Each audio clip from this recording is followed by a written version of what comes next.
Hello and welcome. This is Lindy, and I'm recording in my sister's home, a tiny little 600 square foot space. And I won't be able to upload this until I get back to Edmonton. But I'm doing the mid-year freakout tag. I was tagged by Sean the Book Maniac, and here goes. Best book so far this year. That's definitely Companion Piece by Ali Smith.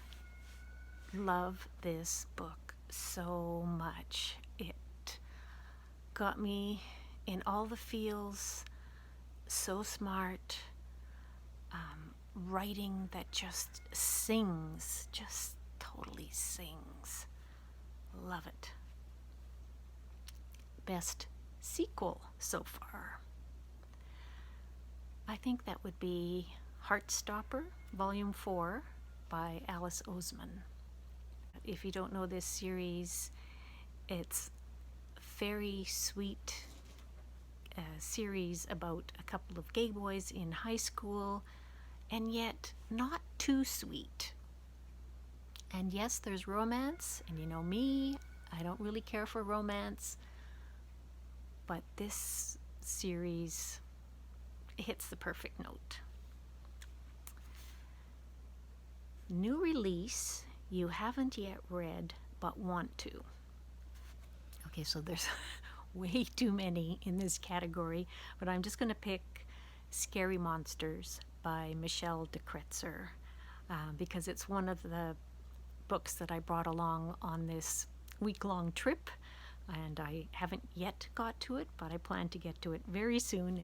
And I heard about it from Ali Smith. She recommended it in an article she wrote in The Guardian, and I've enjoyed Michelle de Kretzer's books before. That's enough for me. Looking forward to it. Most anticipated release of 2022. So there are a couple that I will mention. Emma Donoghue has a new one coming out in September of this year. It's called Haven, and it's set in 5th century Ireland. Just the fact that it's Emma Donoghue is enough for me to want to pick it up. And then also a debut author, Tanya Turton. Jade is a Twisted Green. It's a lesbian novel set in Toronto. I heard about it on the Africanlit Giller Power panel a few months back. It was actually the publisher from Dundurn Press, Scott Fraser, who was talking about it, and it just sounds really good. Biggest disappointment this year. That's definitely the Atlas of Poetic Zoology. It's written by Emmanuel Puy-de-Bat, translated by Eric Butler, and I did a whole rant review about that book, so I will link to it if you've missed that. I don't want to say anything more about it except disappointed. Biggest surprise this year.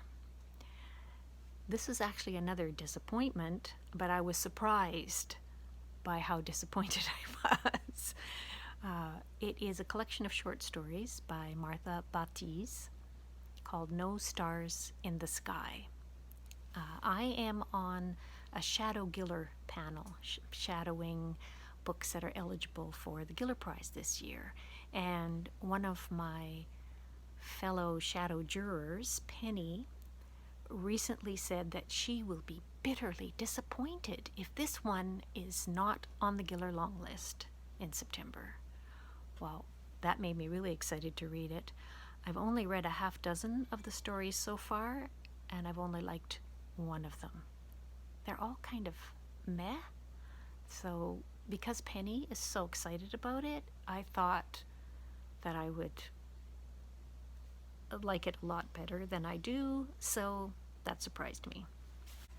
Next, favorite new author. I'm picking Chelsea Vowell. She's not new to me because I really liked her nonfiction Indigenous rights. But she has a collection of short stories out this year called Buffalo is the New Buffalo. and it is fabulous. So she's my favorite new author for fiction now. Fantastic. She's a Métis writer. So sharp. Yeah, these stories are kind of indigenous futurism, I guess, and I've talked about it in a previous video. Loved it.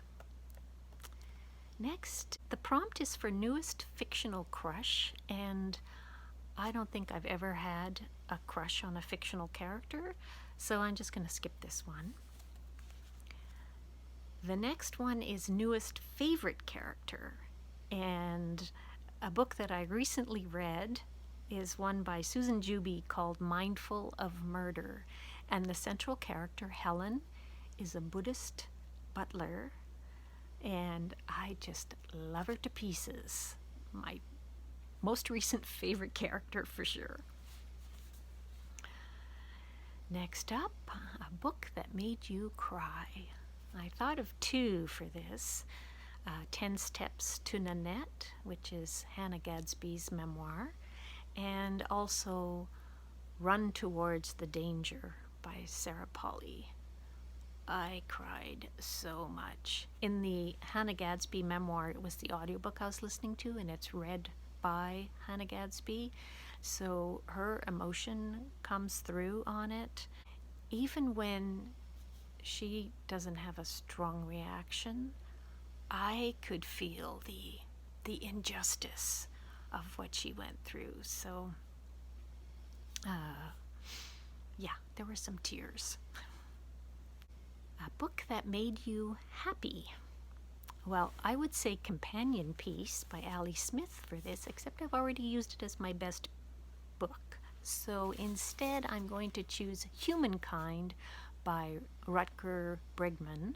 That's translated by Elizabeth Manton. And I listened to the audiobook that was read by Thomas Judd. It's a hopeful history, and I needed cheering up at the time that I listened to it.